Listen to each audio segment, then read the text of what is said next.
പറയണം എന്ന് എനിക്കിപ്പോഴും ഒരു യാതൊരു ഐഡിയ ഇല്ല. പക്ഷെ ഞാനിവിടെ നിൽക്കുന്നത് എൻ്റെ ഉമ്മച്ചിയുടെ ഒരാളുടെ സ്വപ്നത്തിന്റെ പുറത്ത് മാത്രമാണ്. താങ്ക് യു ഉമ്മച്ചി, എന്നെ ഇത്രത്തോളം വളർത്തി വലുതാക്കി എല്ലാം സഹിച്ച ഒരു സിംഗിൾ പാരന്റ് ആയിട്ട് എന്നെ ഈ നിലയിൽ എല്ലാവരുടെയും മുമ്പിൽ പ്രൗഡായിട്ട് നിങ്ങൾ നിർത്തി. ഞാൻ നിങ്ങൾക്ക് എന്നും പ്രൗഡ് മൂമെന്റ് സമ്മാനിക്കണമെന്ന് മാത്രമേ കരുതിയിട്ടുള്ളൂ. അതെനിക്ക് സമ്മാനിക്കാനും എനിക്ക് കരുതിയിട്ടുണ്ട്. എനിക്കറിയാം ഉമ്മച്ചിക്ക് ഭയങ്കര സങ്കടം ഉണ്ടാകുന്ന നിമിഷമായിട്ടെന്ന്. ബട്ട് ഡോണ്ട് വറി, ഞാൻ ആ ആലുവയിൽ വെറും 10 മിനിറ്റ് മാത്രമേ ഉള്ളൂ വീട്ടിലേക്ക്. ഞാൻ ഓടി വരും. ഇത്രയും ദിവസം ഈവനിങ് ഡ്യൂട്ടി ആയിരുന്നു എടുത്തത്. ഇനി തൊട്ട് മോർണിംഗ് ഡ്യൂട്ടിക്ക് പോയിട്ട് 2 മണിയാകുമ്പോൾ വീട്ടിലെത്തിയിരിക്കും ഞാൻ, കേട്ടോ? അതിനുശേഷം മാത്രമേ ഞാൻ അങ്ങോട്ട് പോകുള്ളൂ. Okay okay. ഉമ്മച്ചിനെ പറ്റി പറയുവാണെങ്കിൽ എന്താ പറയേണ്ടത്? എന്നെ ഈ 3 പേരിൽ ഏറ്റവും കൂടുതൽ തല്ലി പഠിപ്പിച്ചിട്ടുള്ള ആളാണ് എൻ്റെ ഉമ്മച്ചി. എൻ്റെ പൊന്നോതെ അവള് ഇരുന്ന് ഉറങ്ങും, ചോറിന്റെ മുമ്പിൽ ഇരുന്ന് ഉറങ്ങും. എന്നെ ചൂരനുമായിട്ട് അല്ലെങ്കിൽ പേര വടിവെടുത്ത് ഇങ്ങനെ ഇരിക്കും അടിക്കാൻ. ഒരു മതി നീടെ അറിയത്തില്ല, മത്തി എഴുതി വെച്ചിട്ട് എന്നെ തല്ലി പഠിപ്പിച്ചു നിങ്ങൾ അല്ലേ?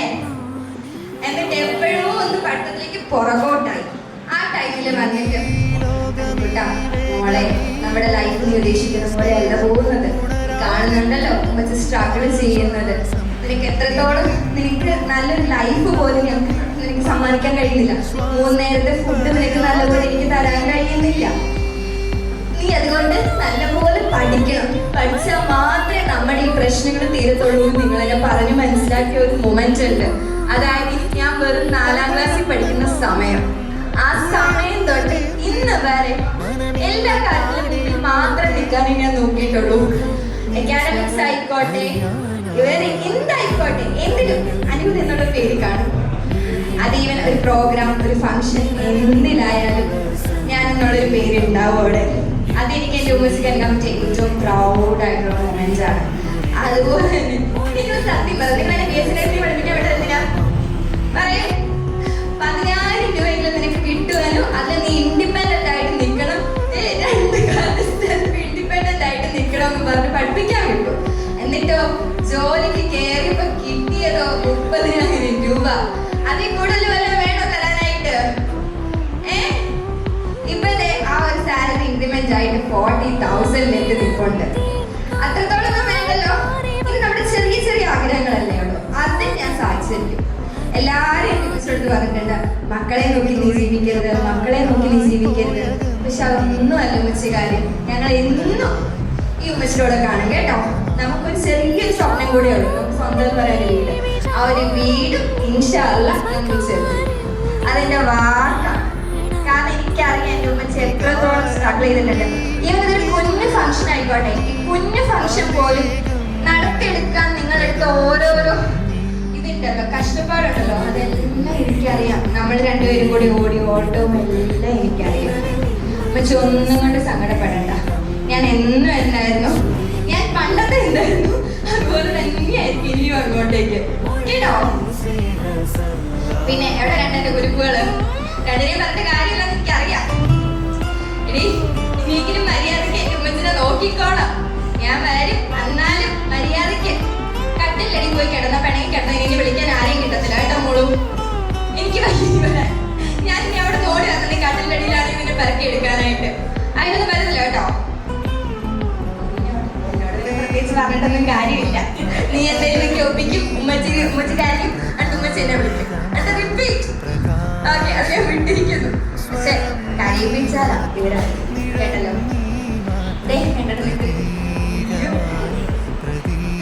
സത്യം പറയാനോ, 26 വയസ്സുണ്ട്. 26 വയസ്സിന്റെ ഇടയിൽ എനിക്ക് കിട്ടിയ 2 നല്ല ഫ്രണ്ട്സാണ് നീയും കൈനിയും.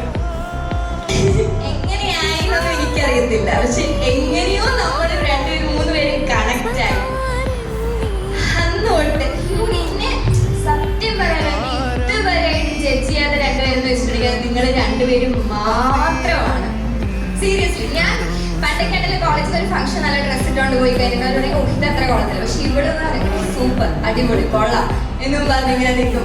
അടിയുണ്ടാക്കാം, തല്ലുണ്ടാക്കാം, ആരെ തല്ലണം എന്ന് പറഞ്ഞാൽ മതി. ആ കൊടുക്കലുണ്ടോ? എനിക്ക് എന്ത് സങ്കടങ്ങളും ഷെയർ ചെയ്യാൻ പറ്റുന്ന രണ്ടുപേരാണ് ഞങ്ങൾ രണ്ടും.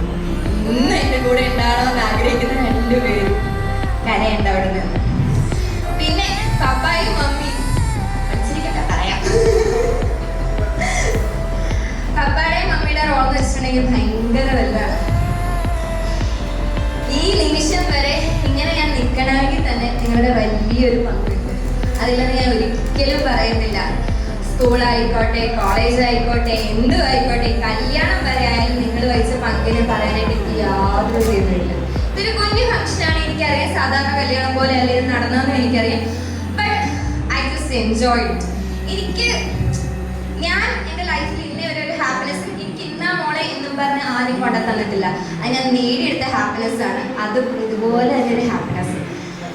പപ്പായും മമ്മിയോട് എത്ര തീർത്താലും തീർക്കാൻ പറ്റാത്ത കടപ്പാടുകളുണ്ട്. എനിക്കെല്ലാം തിരിച്ചു തരണമെന്നുണ്ട്. ഞാൻ തിരിച്ചു തരുന്നിടം വരെ നിങ്ങൾ ജീവനോടെ ഉണ്ടാകണമെന്ന് എനിക്ക് ആഗ്രഹമുണ്ട്. അതെല്ലാം പഠിച്ചവൻ അനുഗ്രഹിച്ചിരിക്കുന്നത് തരാൻ പറ്റട്ടെ എന്ന് ഞാൻ ആഗ്രഹിക്കുന്നു. ഒരുപാട് സ്നേഹവും കടപ്പാടും കൊണ്ടിരിക്കുന്നു എന്നോട്. പിന്നെ അപ്പൂസേ, സത്യം പറയാനോടാ, ഇനി ഓർക്കാത്ത ഒരു ദിവസം പോലും ഇല്ല എന്റെ ലൈഫില്. ഞാൻ ഇവളുമാരോടാണെങ്കിലും മോളോടാണെങ്കിലും ഞങ്ങൾ പഴയ കാര്യം പറഞ്ഞു പോകുമ്പോൾ നമ്മൾ സൗദിയിൽ ഉണ്ടായിരുന്ന കാര്യങ്ങളും പല്ലിടിച്ച് ചുറ്റിയെ കിട്ടുന്നത് എനിക്ക് ഓർമ്മയുണ്ടോ?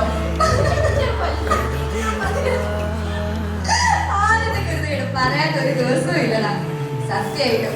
രാത്രി കിടക്കാൻ നേരം കയറുമ്പോൾ ഇതെല്ലാം ഇരുന്ന് ആലോചിക്കും. 3-4 പേരും കൂടെ ഒരുമിച്ച് കിടക്കാൻ കഴിയും. 2 മണി 3 മണി 4 മണി വരെ എടുപ്പിന് ഇതൊക്കെ തന്നെയാണ് പരിപാടി. പക്ഷെ മിസ് ചെയ്യൂടാ എല്ലാവരും. ഇടയ്ക്കിടയ്ക്ക് മിസ് ചെയ്യാറുണ്ട് എല്ലാവരും.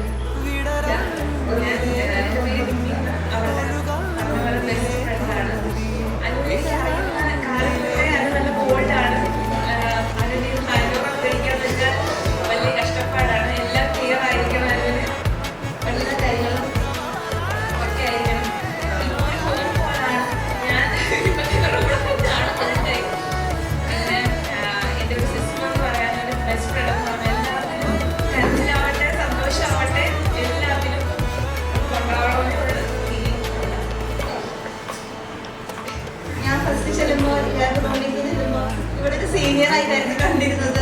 പക്ഷെ ഇപ്പോ ഇവിടെ നല്ലൊരു ഫ്രണ്ടാണ്. ഇവിടെ ഒരു ഹോം എന്ന് പറയുന്നത് ഇവളുടെ ഉമ്മച്ചി അനിയത്തിമാര് എല്ലാം, ഇപ്പൊ എന്റെ ഉമ്മച്ചി അനിയത്തിമാരെല്ലാവരും ആണ്.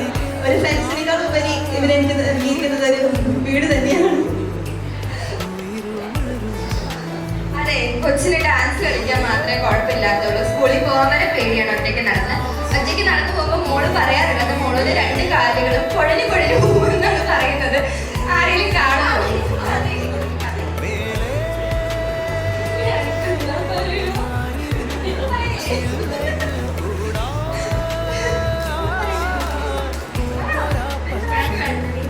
ഏറ്റവും സ്ട്രോങ് ആയിട്ടുള്ളൊരു ചിലപ്പോൾ സ്വന്തം തോന്നിയിട്ടുണ്ട്. ഉമ്മച്ചിനെക്കാളും സ്ട്രോങ് ആണ്. കാരണം ഇവരില്ലായിരുന്നെങ്കിൽ പക്ഷെ ഞങ്ങൾ ഇങ്ങനെ പോലും നിൽക്കത്തില്ലായിരുന്നു.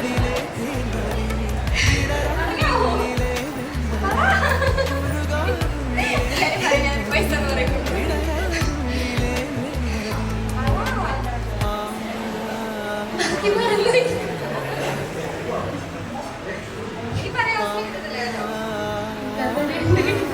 കട്ടിലിനെ വിളിച്ചോണ്ട് വരത്തില്ല. കുഴപ്പമില്ല, എവിടെ പോയാലും ഞാൻ ശല്യപ്പെടുത്താനും പുറകേക്കാണ്. അത് മാത്രമേ എനിക്ക് പറയാനുള്ളൂ. അതെ, ഒരു ഹാഫ് അൽഫാം വാങ്ങി തരുമോ? ഒരു ഹാഫ് മന്തി വാങ്ങി തരുമോ? ഞാൻ ഡ്യൂട്ടി കഴിഞ്ഞിട്ട് ഇറങ്ങുന്ന ഈവനിങ് ഡ്യൂട്ടി ആണെങ്കിൽ 8 മണിയാകുമ്പോൾ മെസ്സേജ് വരും എനിക്ക്. അനു ഉമ്മച്ചോടൊന്ന് പറയും ഒരു ഹാഫ് അൽഫാം വാങ്ങി, ഒരു ഹാഫ് മന്തി. അത് ചുമ്മാ കേട്ടോ. മന്തിക്ക് ഇതാണ്. എന്നെ സോപ്പിട്ട് ഉമ്മച്ചിനെ സോപ്പിട്ട് മന്തി വാങ്ങാൻ പോകുന്നത് ഇവളാണ്. ഇവിടെ ചോദിക്കും ഡ്യൂട്ടി കഴിഞ്ഞിട്ട് ഈവനിങ് ഡ്യൂട്ടി കഴിഞ്ഞിട്ട് വരുമ്പോൾ ഹാഫ് മന്തി വാങ്ങിച്ചിട്ട് വരട്ടെ പ്ലീസ് ഉമ്മ, പ്ലീസ് ഉമ്മ. ഇതിലിടയ്ക്ക് ചോദിക്കാറ് എന്റെ സ്വന്തം മനസ്സുമാണ് ഈ നിൽക്കുന്നത്. ഞങ്ങൾ ജസ്റ്റ് 2 വയസ്സിന്റെ ഡിഫറൻസേ ഉള്ളൂ. 2 ഇല്ല 1.5 വയസ്സ് ഡിഫറൻസേ ഉള്ളൂ. ഞങ്ങൾ പണ്ട് തൊട്ട് ഇവിടെ മഞ്ജു ഞാൻ മിഞ്ചു ആയിരുന്നു. കോളേജ് കുമാരികളായിട്ടാണ് കളിച്ചത്. ഫുള്ള് പാട്ടക്കെട്ടും കിട്ടി ഉമ്മച്ച അടുക്കളയെന്ന് വരുമായിരുന്നു തവിക്കണയുമായിട്ട് അടിക്കാനായിട്ട്. ഞങ്ങൾ സത്യം പറഞ്ഞ ലൈഫിൽ പല പ്രശ്നങ്ങളും ഉണ്ടായിട്ടുണ്ട്. അടി കൂടിയിട്ടുണ്ട്, വഴക്ക് പറഞ്ഞിട്ടുണ്ട്.